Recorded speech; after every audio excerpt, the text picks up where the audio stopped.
Entonces, en el aula vamos a dar inicio a la clase.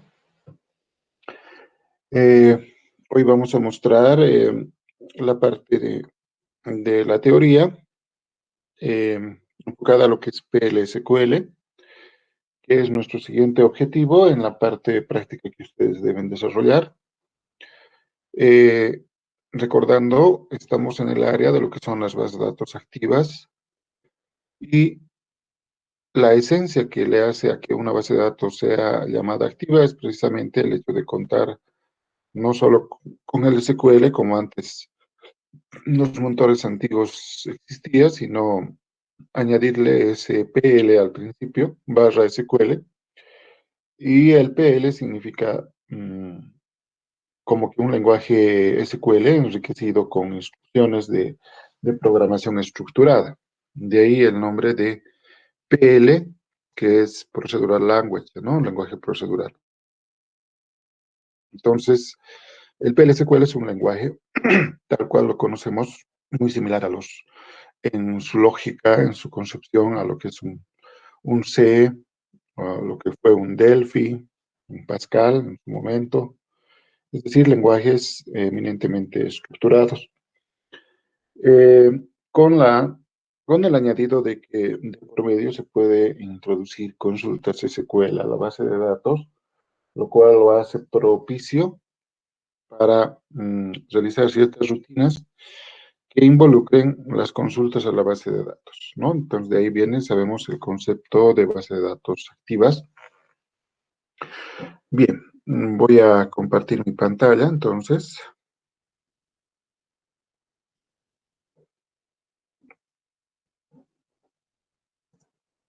Bueno, empezamos. Eh, PL/SQL, les había dicho, es simplemente un lenguaje con las características que ya les había mencionado.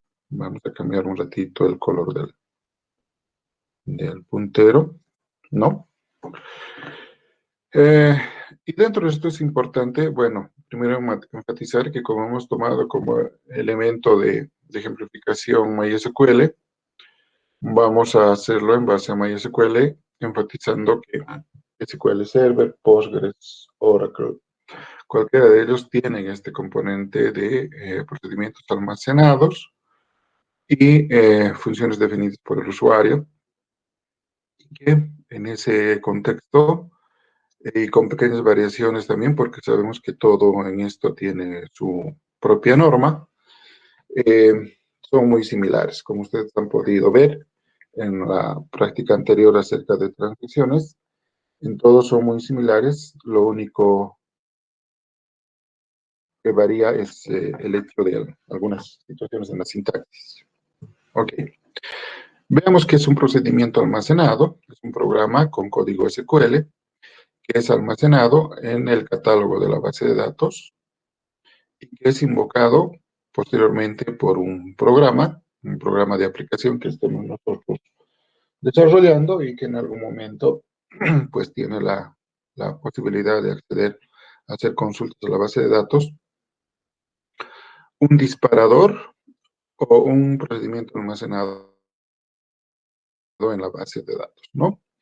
En el caso de MySQL soporta procedimientos almacenados desde la versión 5.0 y obviamente hacen a MySQL a cualquiera de los otros motores muy flexibles y muy potentes. Hay tres formas de crear un procedimiento. Primero es escribir como la forma más rudimentaria que tenemos de hacer un programa, agarrar un editor de texto, escribir el código y luego compilar el código y ejecutarlo más o menos con esta idea, ¿no? El otro es el uso de PHPMyAdmin eh, o cualquier otro cliente o utilidad para entrar comandos, ¿no? Puede ser un MySQL Manager, eh, cualquiera de los clientes que también ustedes he visto que han usado en el proceso. Y finalmente, entrar los comandos usando el prompt de MySQL, es decir, como que en formato de OS, ¿no?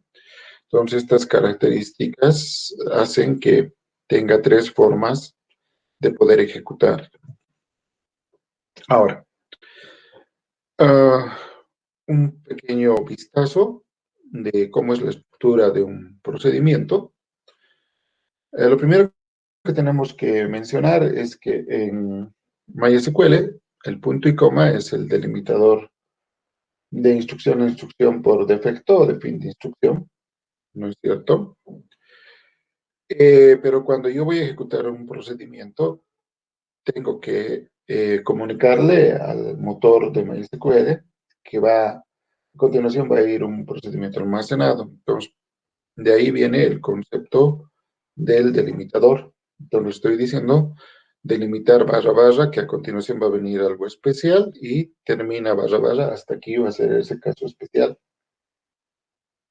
Y luego viene el nombre del procedimiento con hello, en este caso, paréntesis de abrir y de cerrar, y no tiene argumentos, palabras reservadas, lenguaje SQL, determinístico, del tipo definer. Estos tres vamos a ver a qué se refiere en la siguiente diapositiva. Comment es el comentario con propósitos de documentar la rutina, para qué es. En acá le ponemos un texto que es un procedimiento. Y luego viene el cuerpo del procedimiento. En este caso es muy simple, dice simplemente Hello World, el clásico cuando aprendemos un lenguaje de programación, ¿no? Bien, entonces, las características opcionales que puede tener. Primero, el tipo puede ser procedimiento o función, tal cual significan dentro de los lenguajes procedurales el concepto de procedimiento, que tiene varios argumentos, puede ser varios de entrada, o ninguno, o varios de salida, o ninguno. En cambio, la función, al igual que los conocemos, puede tener varios argumentos de entrada, pero va a tener un solo valor de salida. Por eso se llama una función. Luego, la palabra reservada al lenguaje, que por defecto su valor va a ser SQL. Determinístico, si el procedimiento siempre arroja el mismo resultado con la misma entrada de datos, entonces determinístico. Y si no coloco determinístico, entonces el valor por defecto es no determinístico. Entonces tenemos que evaluar a cuál de estos ámbitos pertenece. El SQL Security, al tiempo de llamar, lo que hace es chequear los privilegios del usuario. Invoker es el usuario que llama el procedimiento. Y definer es el creador del procedimiento. Por defecto, el valor va a ser definer y es el que vamos a usar.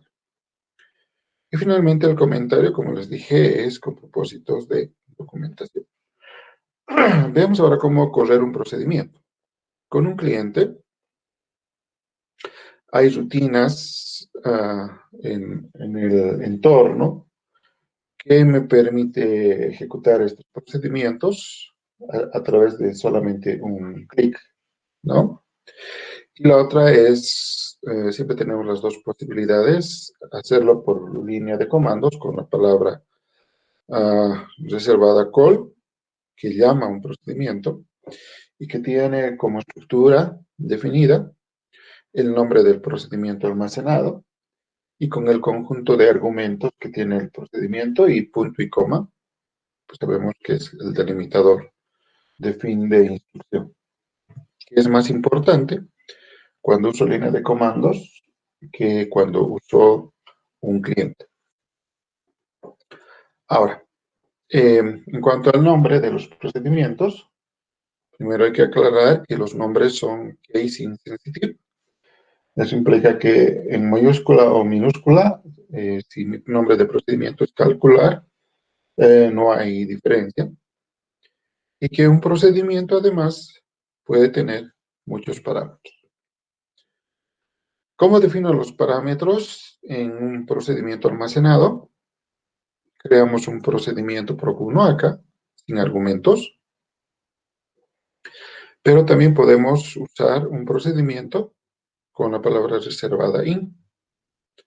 Entonces, podemos decir crear procedimiento proc in con el var name y el tipo de dato. Entonces, aquí este var name es un parámetro de entrada. La palabra in es opcional. Si no la coloco, lo va a tomar como que es un parámetro de entrada por defecto. Pero también puedo necesitar parámetros de salida. Entonces, creamos el procedimiento proc1 y va a tener un var name que va a ser un out con su tipo de dato. Pero también puedo hacer una combinación de ambas situaciones. Puedo tener un procedimiento que tiene valores de entrada y tiene también valores de salida. Como pueden ver, es muy similar a cómo se estructura un lenguaje estructurado convencional. Y tiene un cuerpo o una sección ejecutable marcados entre el begin y el end con el conjunto de instrucciones que se deben ejecutar. Algunos ejemplitos simples acá, por ejemplo, creamos el procedimiento proc-in, que tiene como entrada una variable 1, que es un entero, y luego el cuerpo del procedimiento entre begin y end. Y acá hay que enfatizar que el select es nuestra instrucción para mostrar en pantalla los resultados. Entonces, var1 más 2 as result, ¿no? Entonces, me va a mostrar ese valor cuando acceda a esta variable result. Luego, creamos el procedimiento out, o de salida, la misma variable 1, es un varchar de 100, el mismo ámbito del procedimiento, y la variable reservada, la palabra reservada set, que me permite asignar valores a variables. En este caso, var1 es igual, esto es un test, entre comillas simples, entonces en variable 1, que es tipo cadena, va a ir esta cadena como resultado. O finalmente puede ser en ambos, ¿no? Entonces, proc-in out se llama mi procedimiento. In var1, que es un entero, out var2, que es un entero, ¿no? Entonces, coloco a var2, que es la variable de salida, var1 multiplicado por 2, ¿no? O sea, el doble. ¿Ok? Ahora, en cuanto a la declaración de variables, declaramos el nombre de la variable, el tipo de la variable con su tamaño si corresponde. Y por defecto, también está opcional, un valor por defecto si lo necesitamos de esta manera. Ahora, es importante saber qué reglas debo seguir para poner identificadores. Entonces, los identificadores pueden consistir de caracteres alfanuméricos, tal como lo conocemos habitualmente, más el carácter underscore y el peso, ¿no? Entonces, solamente esas situaciones las puedo mencionar que pueden ser los identificadores nombrados. También los identificadores pueden empezar con cualquier carácter, incluyendo dígitos. Sin embargo, como también sabemos, solo dígitos no pueden ser solamente identificadores, ¿no? Entonces, aquí tenemos un ejemplo de tipos de datos, que son los que usa MySQL y obviamente son los tipos de datos que usa cualquier motor de base de datos. Para caracteres puede usar char n o varchar n. Para números entero, en pequeño entero o decimal, con la parte entera y decimal o un doble. Para fechas puede ser un date and time o unido date and time al mismo tiempo. Y el booleano, que siempre es importante.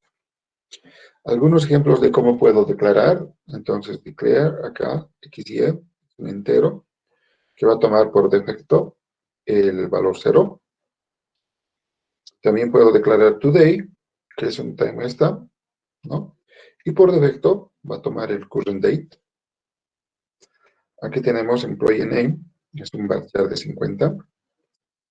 Y aquí otra variable no more rows o no más filas, que es un boolean. Y inicialmente set colocamos a no more rows igual a true antes de poder evaluar. para que entre con un valor inicial por defecto. También podemos asignar datos, valores a variables. Entonces, para eso, como ya vimos, usamos el comando set. Entonces, yo puedo declarar una variable, total count, es un entero, que va a tomar por defecto 0. Posteriormente puedo cambiar. Y dice total count igual a 10. También puedo usar la cláusula select, into, para poder ejecutar algunas operaciones. Esto es útil porque se usa frecuentemente. Entonces declaramos una variable total productos, que es un entero, va a tener por defecto 0 productos, y a continuación seleccionamos y contamos en realidad de la tabla productos todos los registros, ¿no? Bajo la lógica de que en la tabla productos cada entrada de registro de tupla es un producto diferente. Por tanto, para saber la cantidad de productos que tiene mi base de datos, simplemente voy a contar esos productos, ¿no? Entonces acá tenemos el count que hace esa función y me almacena todo en esta variable total productos. Veremos un poco más de detalle cómo funciona este select into.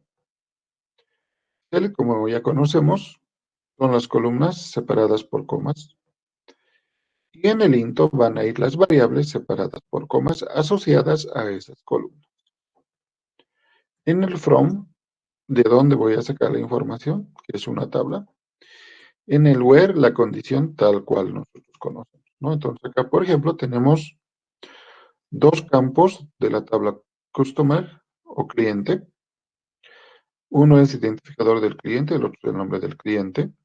Y luego almacenamos dentro de dos variables. Una customer ID y customer name, ¿no?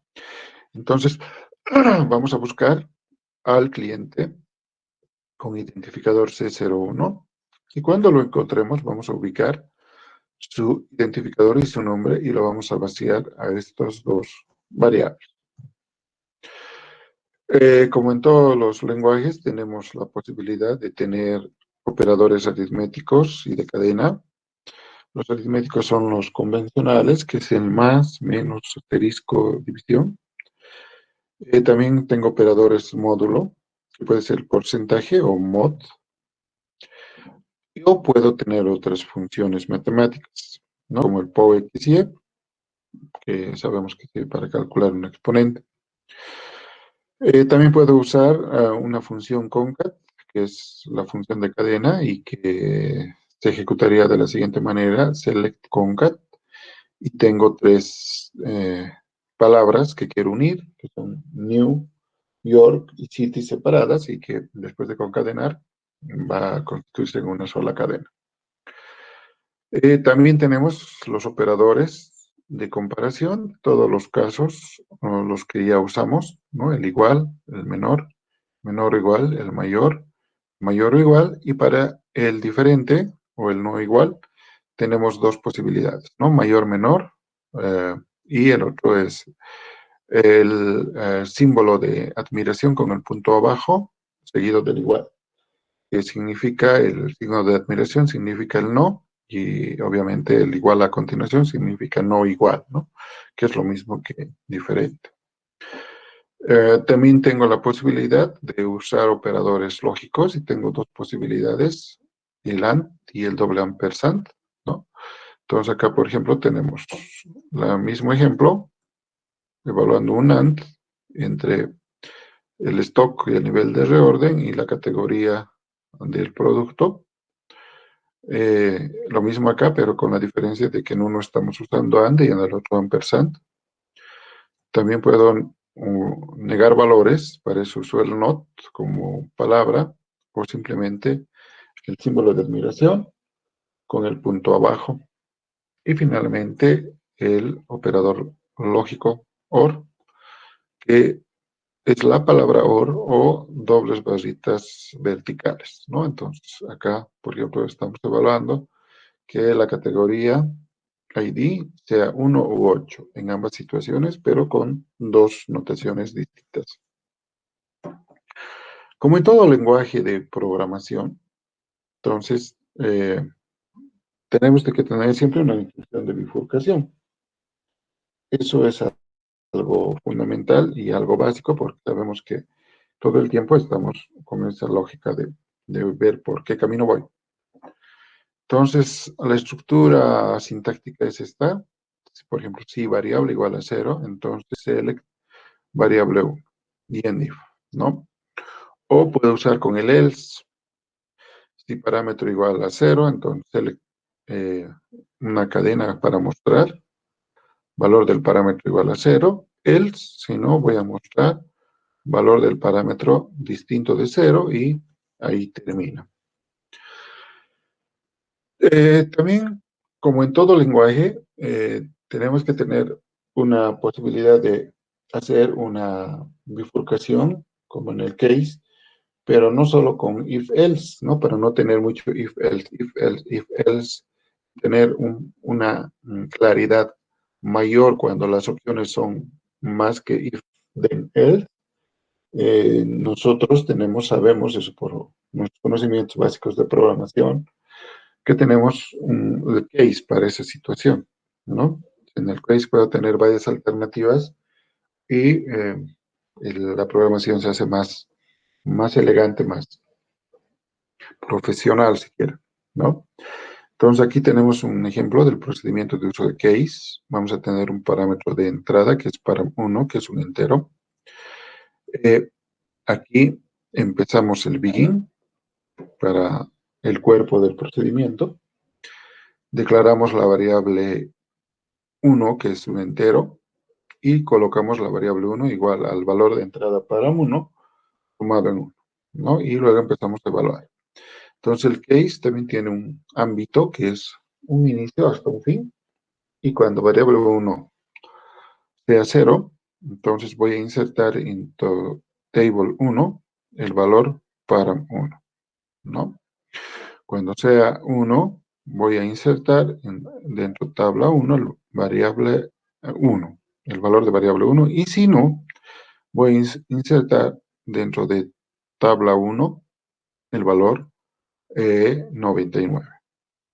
¿Ok? Entonces, ahí estamos viendo cómo usar una sentencia case. También necesitamos ciclos, ¿no? Ciclos donde voy a hacer algo mientras haya una cierta condición que evaluar. De la misma manera, siempre el cuerpo inicial y luego, en este caso también tenemos un parámetro de entrada, par1, que es un entero, y empezamos con declarando dos variables entero, y la primera variable le ponemos a 0. Y aquí empieza el while. Entonces, mientras variable 1 sea menor al valor que hemos introducido acá, entonces voy a insertar dentro de tabla 1 el valor par1. Y voy a seleccionar, o voy a contar más bien, de tabla 1, que esa es mi tabla 1, cuántos registros tiene, y lo voy a guardar en el número de registros que tiene en una variable 2. Y luego voy a colocar esa variable 1 igual a lo que calcule en la variable 2, que es el resultado de contar los registros de tabla 1. También hemos visto las formas de dar sintaxis, en este caso es la misma que ya hemos conocido. Barra asterisco, asterisco barra, es una secuencia de comentarios de varias líneas. El numeral también es un carácter hasta fin de línea, ¿no? O sea, comentario hasta fin de línea igual que doble barra. Bien. Acá tenemos ya un procedimiento ya más completito que involucra varias cosas de las que hasta ahorita ya se mencionó y la vamos a analizar. Entonces, lo primero es delimitamos barra barra hasta el final y creamos el procedimiento calltags, ¿no? Que tiene un identificador de nuestro vendedor, que es un carácter de 5, Bueno, ¿qué hace este procedimiento? Lo que va a hacer es, va a hacer un recálculo de un promedio que hay que sacar para, en función al salario de los empleados, ¿no? Entonces, o sea, el 10% de su salario, el 20% en función al valor que nosotros podemos colocar en este tax rate que es de entrada, ¿no? Y de salida vamos a tener el tax out, cuál es el valor de ese tax out de salida. Por defecto, lenguaje SQL es determinístico, SQL Security Definer y comentario en procedimiento. O sea, aquí empezamos nuestro cuerpo del procedimiento. Entonces declaramos tax como doble para que sea compatible con este valor que estamos introduciendo acá. Declaramos el salario de empleado también como doble para que sea compatible con las operaciones. Y de la tabla donde tenemos a nuestros vendedores, seleccionamos salario, ¿ya? Y colocamos en esta variable emp salary. Para todos, no. Para aquel identificador de empleado que hemos mandado al procedimiento, ¿no? Entonces, yo pongo de dato un empleado, un código de empleado, entra al procedimiento, calcula ese valor en función a su salario, ¿no? El 10%, el 20%, el 30%, el 5%, el valor que mandemos. Y si cuando encontremos el valor, vamos a calcular el promedio de salida, igual al valor enviado en tax rate acá, por el empleado del salario. Y entonces nos va a devolver ese valor, ¿sí? Ah, ah, ese de in no necesita tener marcas para delimitarlo, ¿no? Simplemente ese de in aquí, eso es una nota 1, ¿no? No, como es una variable, entonces simplemente directamente lo comparamos. Porque si le pusiéramos coma, lo estaría tomando como una cadena. Y la nota 2 es que el delimitador, como ya mencionamos, hemos cambiado con doble barra y ahorita MySQL tiene un nuevo delimitador. Entonces tenemos que restituir este delimitador al punto y coma. Entonces, si este es el prompt de MySQL, le escribo delimiter punto y coma y desde ese momento ya nuestro delimitador es el de costumbre. Antes de mostrar cómo se va a ejecutar ese procedimiento, también para ver por qué tenemos que usar estas variables temporales, que son variables definidas por el usuario. Su sintaxis sencilla es arroba y el nombre de la variable que damos y su uso también. Este es el prompt de MySQL. Entonces, con un set le damos valores AT1, AT2, AT3 y luego mostramos esos valores y usamos además el valor T4, que es igual a la suma de los tres valores anteriores. Y este es el resultado. Me muestra los labels en primera instancia, los valores que hemos introducido y el valor calculado, que es la suma de estos tres, como siempre. Bien. Entonces, con esta aclaración, vamos a correr el procedimiento que hace ratito hemos explicado. Entonces, nos aseguramos que el delimitador sea punto y coma, porque se supone que hasta este punto hemos cargado este procedimiento. Y acá, MySQL, colocamos arroba tax igual a 0, le damos un valor inicial al valor que vamos a mandar acá, y llamamos acá al procedimiento que hemos elaborado anteriormente, con el identificador de nuestro vendedor. Queremos el 10% de su salario y que en esta variable arroba tax nos devuelva ese valor. Ok, ejecutamos Si está correcto, nos va a salir así. Y luego hacemos en el programa de MySQL select el valor de la variable que hemos devuelto. Entonces nos va a devolver algo así, ¿no? @tax 650.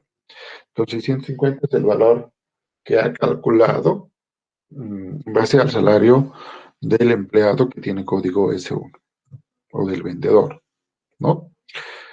Aquí hay otro ejemplo, ¿no? Este es un ejemplo un poquito más largo, es algo que ustedes lo tienen que estudiar y determinar qué es lo que hace.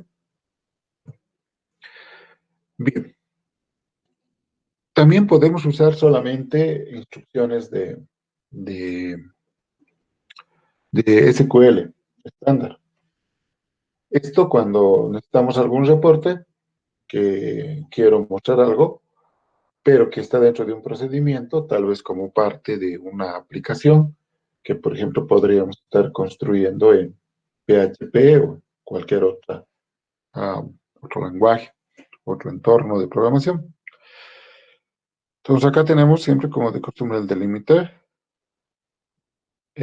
Acá, esto es lo que quiero explicar. Eh, Cuando nosotros recordamos, o si recordamos nosotros que existe, eh, o cuando hicimos con el Power Designer, y cuando generamos en la última etapa el modelo físico, nosotros hemos visto que al principio, después de que coloca los datos del manejador donde se va a generar la base de datos, también coloca un drop table al inicio, ¿no? De todas las tablas que va a generar, lo primero que hace es drop table, si existe, y el nombre de la tabla. ¿Eso por qué hace el Power Designer? Eso hace el Power Designer porque necesita asegurarse que cuando ejecute el create table no va a tener mayor problema. ¿Cuál sería el problema? Como estamos ejecutando un script, queremos asegurarnos que el script va a terminar adecuadamente. Entonces necesitamos que no haya posibilidad de error. Si hubiera una sola tabla que estaría creada en la base de datos, entonces nuestro script va a pararse ahí y no se va a ejecutar correctamente. Entonces por eso usamos el drop. La misma lógica se aplica acá en los procedimientos almacenados. Lo primero que le ponemos es drop procedure, si existe, show customers, que es el procedimiento que vamos a crear. Entonces, si existe, primero lo va a borrar. Y después de borrar, vamos a crear recién. Creamos el procedimiento show customers, que no tiene argumentos, todo lo que ya explicamos hasta el comentario, y luego algo muy sencillo, ¿no? Entonces seleccionamos asterisco from clientes. Entonces, me va a mostrar simplemente a toda la lista de clientes cuando yo llame al show customers, ¿no? Y finalmente, algo importante, devolvemos el delimitador por defecto al MySQL, que es el punto y coma. Ahora, ¿cómo llamamos un procedimiento con un parámetro de salida? Usamos una variable temporaria, como ya se vio, para recibir el parámetro de salida, ¿no? Bueno, aquí explico un poquito cómo se hace esto en PHP. Bien, ahora, dentro de los procedimientos almacenados, algo importante son los triggers o disparadores. Los disparadores son procedimientos almacenados especiales porque tienen características especiales. Un procedimiento almacenado puedo elaborarlo en función a los requerimientos con características generales para hacer cálculos, para mostrar algo, para actualizar algo, pero hay ciertas operaciones eh, que tienen que ver con datos más críticos o con procesos de automatización, automatizar algunas rutinas, que es conveniente hacerlo con disparadores o triggers, ¿no? Si nos acordamos, en la parte teórica vimos la regla seca, ¿no? Las reglas secas son evento, condición, acción. Y los disparadores están construidos en base a esa regla ECA. Entonces vamos a definir como un disparador a un programa almacenado en la base de datos que es llamado de manera automática cuando un evento externo a la base de datos ocurre. Estos eventos, obviamente, son porque hay un cambio en la base de datos. Entonces, cuando yo hago un read, por ejemplo, esto nunca va a pasar. ¿Por qué? Porque el read nunca, la lectura nunca me cambia la base de datos. ¿Cuándo cambia la base de datos? Cuando manipulo algún dato de la base de datos para cambiarlo. Entonces, algunos aspectos importantes es asociada con una tabla. Entonces, un disparador siempre se va a asociar a una tabla y se activa cuando un evento particular ocurre sobre esa tabla. Entonces acá, como ya les había dicho, algunos usos de triggers son para chequear valores a ser insertados en una tabla o para calcular valores cuando hay un update. Luego, un disparador es definido cuando hago tres operaciones, porque son las tres únicas operaciones que producen cambios en la base de datos. Cuando hago un insert, cuando hago un delete o cuando hago un update, ¿no? Eh, entonces, siempre van a estar asociados a una de estas operaciones. Y por último, un disparador siempre está asociado en función del tiempo, así es inmediato o es diferido, ¿no? Entonces uno es before y el otro es after. Eso también lo vimos en la parte teórica. Un ejemplo muy simple, primero, de lo que hace un disparador. Acá tenemos el nombre del disparador, ¿no? El tiempo del disparador y el evento del disparador, ¿no? Nombre, tiempo y el evento. Sobre alguna tabla y esto que siempre está, que es for each row, o sea, por cada fila que siempre se haga, entonces va a ser alguna operación, ¿no? Y luego viene el cuerpo del disparador. Trigger time, tiempo en el cual se ejecuta el trigger, va a ser before o after, dos posibilidades. El evento en el cual el trigger se activa va a ser insertar, borrar, actualizar, ¿no? Entonces, un ejemplo pequeñito, solamente para mostrar esta partecita. Entonces, creamos un trigger rating changes, gadget, after update on customers. Entonces, cada que haya una actualización sobre la tabla customers, después de que se ha ejecutado lo que haya acá en el cuerpo, que acá no tiene cuerpo todavía, entonces se va a ejecutar lo que esté en el cuerpo, ¿no? Entonces está definido siempre esa situación. Eh, algunos disparadores o algunos triggers o disparadores, en función a la funcionalidad que realizan, se las llama bitácoras, ¿no? Eh, por ejemplo, creo que ya les mencioné, pero rapidito ya que estamos tocando el tema, cada uno de ustedes en el SIS tienen una bitácora. Y esa bitácora es un disparador, es un trigger, escrito en Oracle, que se ha construido para tener un detalle de los cambios que ustedes hacen cuando se inscriben. Eh, cuando se inscriben ustedes pasa en muchos casos, porque algún rato yo necesitaba revisar estas situaciones como director académico de la facultad. Cuando fui, pues necesita revisar esta información para varias situaciones. Entonces, tiene usted una bitácora. Y cuando se inscriben, se guarda la hora en la cual ustedes han hecho el cambio, se guarda el IP del cual han hecho el cambio y se guarda el viejo dato y el nuevo dato. Eh, ¿Eso qué implica? Si se han inscrito cálculo 1 con Relos, digamos, y luego se han cambiado a cálculo 1 como monte, esos cambios se van guardando. Luego, si han otra vez vuelto a relos, por alguna razón, se va a volver a guardar. Si se han arrepentido y se van con Segarra, ese cambio se va a volver a guardar, ¿no? Y lo anecdótico de esto es que en algunos casos sus bitácoras de inscripción son inmensas, ¿no? Se cambian, se recambian, se recontracambian. Al final nunca he sabido la razón por qué hacen tantos cambios cuando se inscriben algunos estudiantes. Entonces, para ese propósito, por ejemplo, se usa para esas bitácoras que son triggers especiales, se usa las instrucciones old and new.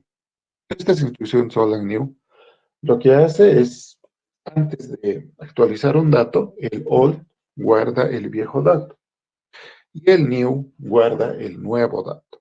Entonces, de esa manera, tengo siempre la posibilidad de guardar esos dos datos. Por ejemplo, vamos a hacer un ejemplo, nombre de la tabla. Cuando hago una bitácora, como este customer log, que es una bitácora en base a un trigger, eh, tengo que crear una nueva tabla. Esa nueva tabla se va a llamar bitácora, ¿no? Y voy a usar algunos campos, como Customer ID, Customer Name, una All Rating y New Rating, ¿no? Aquí voy a guardar el dato viejo de la catalogación que tiene mi cliente y aquí la nueva catalogación que estoy haciendo a un cliente. Entonces, aquí podemos ver un ejemplo, como de costumbre, primero delimitamos el drop trigger si existe, es un procedimiento almacenado, por tanto se exige por las mismas reglas, siempre para no tener problemas, y ya está creado un disparador, y creamos el disparador, ¿no? Después de actualizar sobre la tabla clientes y por cada fila, y aquí está un ejemplo del cuerpo del disparador, ¿no? Insert into customer log values. Entonces me va a guardar en la tabla que hemos mostrado en la diapositiva anterior el old.cid, o sea, el identificador del cliente viejo, por si hay un cambio, porque tal vez no cambia. El nombre del cliente antiguo, esto tampoco no es necesario que cambie, pero para tener la información completa. El all rating, para tener una idea cuál era la calificación anterior. Y el new rating, para saber cuál es la calificación nueva, ¿no? Y termina. Y luego sabemos que tenemos que devolver el control al MySQL. Entonces, acá tenemos un ejemplo, estamos en el front de MySQL y ejecutamos clientes, ¿no? Y decimos update en la tabla clientes y state rating igual a C, donde el identificador del cliente sea igual a C. Entonces, queremos actualizar a C la catalogación de nuestro cliente C1. Entonces acá se ha afectado, pero no nos dice, porque las bitácoras son procedimientos que los tiene que, y los triggers usualmente, solo tienen conocimiento personas claves, porque son para aspectos de control de seguridad en una base de datos. Entonces, no voy a avisar a todo el mundo que cuando yo accedo a modificar algo en la base de datos, por ejemplo, no de una manera convencional, no tal vez a través de la aplicación, sino a través de algún camino medio chueco que he encontrado por ahí para aprovecharme. Entonces, nadie puede enterarse que por debajo se está guardando la información de quién ha entrado, a qué hora ha entrado, ¿no? Porque yo no necesariamente solamente voy a guardar los valores, sino como en el caso de ustedes, puedo guardar el user, puedo guardar la hora, puedo guardar el IP, puedo guardar la fecha, ¿no? En este caso, para ver, simplemente vamos al MySQL y seleccionamos el Customer Log y nos va a mostrar, ¿no? La información. Todo esto es transparente al que he estado ejecutando porque no saben que esto se va a ir guardando. Entonces aquí está guardado C1, Meyers, su antigua catalogación era A y su nueva catalogación es C. Esto es como un complemento cuando yo no contemplo ciertas cosas en el modelo de la base de datos, ¿no? Por ejemplo, pensemos en los productos. Los productos tienen precios. Los precios no son constantes. Usualmente manejamos nosotros la tabla producto y como un atributo precio. Pero a estas alturas, con la práctica que hemos hecho, ya debería estar claro que, por ejemplo, los salarios, los precios, no son atributos que van a estar constantes todo el tiempo, sino más bien son susceptibles a mucho cambio. Entonces, eso, cuando estamos en el modelamiento R, sabemos que el atributo salario se va a volver una entidad débil salario, o que el atributo precio, para hacer un histórico de precios, lo saco de la tabla producto y voy a hacer una tabla precios. Y en la tabla precios voy a guardar el precio y la fecha del cambio, de manera que voy a ir guardando consecutivamente todos los cambios al precio de un producto históricamente hablando. Porque si no hago eso y lo dejo en la tabla precios, se va a sobreponer el nuevo precio al antiguo, el nuevo precio al antiguo, el nuevo precio al antiguo, y en algún momento, por propósitos de análisis de auditoría, eh, siempre voy a tener solamente el dato del último precio. Y bueno, eso es, teniendo una computadora y si quiero analizar es algo medio tonto que tenga que ir a revisar los papeles históricos de precios cuando esa información podría estar en mi sistema. Pero cuando no tengo ese cuidado al momento de modelar la base de datos, eso hay una forma de solucionar y es precisamente con una bitácora, ¿no? O sea, en la bitácora voy a ir guardando el histórico de los precios. Entonces, o creo una tabla precios o me creo una bitácora de precios, ¿no? Entonces, hay formas de arreglar algunas situaciones que no se contemplan a tiempo. Aquí tenemos otro, entonces ustedes van a estudiar esta otra situación a qué se refiere, ¿ya? Bien, hemos visto procedimientos, pero también hay funciones definidas por el usuario. Ya les dije las características, pero las vamos a repasar acá. Las funciones difieren de los procedimientos en que se tornan solamente un valor. Eso es por el concepto de función. Las funciones almacenadas pueden tener varios parámetros de entrada, in, out, pero de salida solamente va a tener un solo valor, ¿no? Y eso es reemplazada por la palabra reservada por la instrucción return. Entonces, return nos va a devolver el valor calculado por la función. La estructura es exactamente igual a lo que es el procedimiento, con la única diferencia que no va a tener varios valores de salida o no tener también, porque un procedimiento no necesariamente tiene un valor de salida, pues simplemente para mostrar algo. Pero en este caso sí necesita devolver un valor, ¿no? Entonces, bajo la misma lógica, porque igual una función es un procedimiento almacenado, entra dentro de este tipo, draw función, si existe, mtags, ¿no? Entonces, aquí lo que vamos a hacer esta función es calcular un porcentaje del salario de los empleados.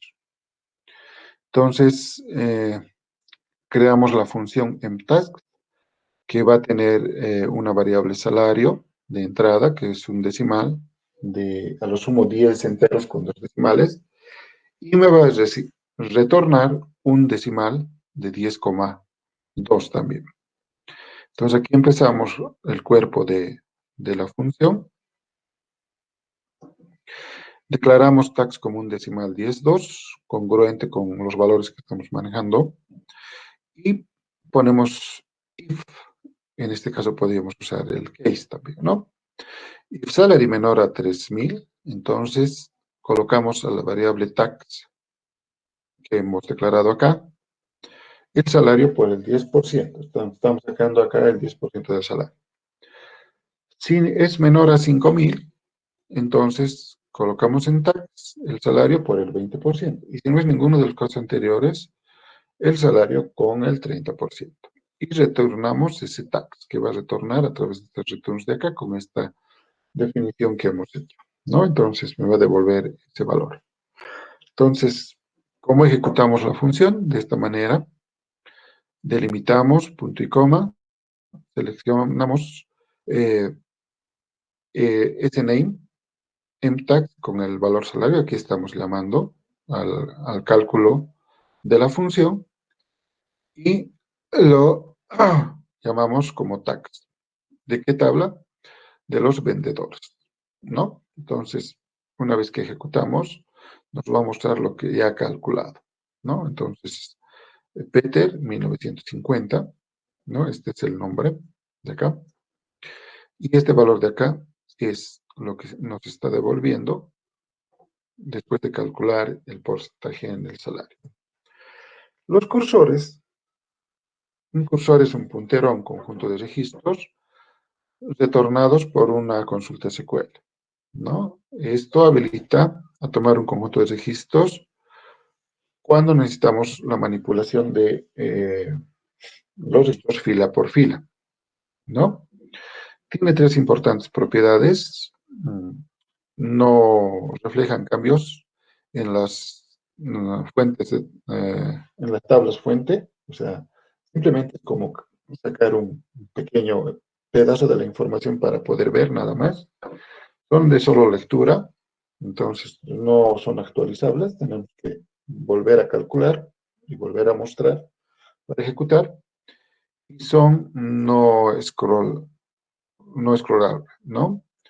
Entonces, solamente puedo verlos en alguna dirección. Eh, Acá están los cursores, pero en lugar de cursores, vamos a poner la siguiente clase más énfasis en lo que son las views, que de alguna manera son algo mejores que los cursores, ¿no? Sin embargo, podemos nosotros también trabajar con cursos. Aquí tenemos un ejemplo que ustedes lo van a estudiar, ¿no?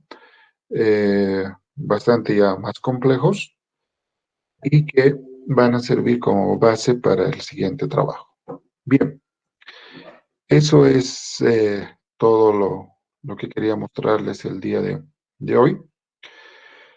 Vamos a continuar con la parte teórica, ya mostrando algunos ejercicios prácticos la otra semana y posteriormente a que hagamos ese ejercicio, nosotros vamos mm, a trabajar en el planteamiento del último trabajo de esta parte, de los dos últimos trabajos de esta parte, que va a ser realizar ciertas tareas con todo lo que estamos viendo hoy y paralelamente les voy a cada grupo entregar un trabajo sobre algún tópico de actualidad, ¿no? Los tópicos van a ser Big Data, por una parte, bases de datos no Big Data, bases de datos en la nube, un tema, y seguridad en base de datos, el otro tema, ¿no? Entonces, aleatoriamente voy a distribuir esos dos temas para las exposiciones grupales que tengan que realizar ustedes.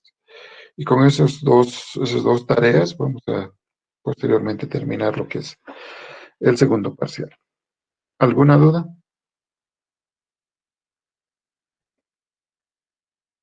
Creo que ninguna. Entonces, agradezco su presencia y que tengan buen día. En unos instantes voy a publicar estas diapositivas, por favor. Gracias.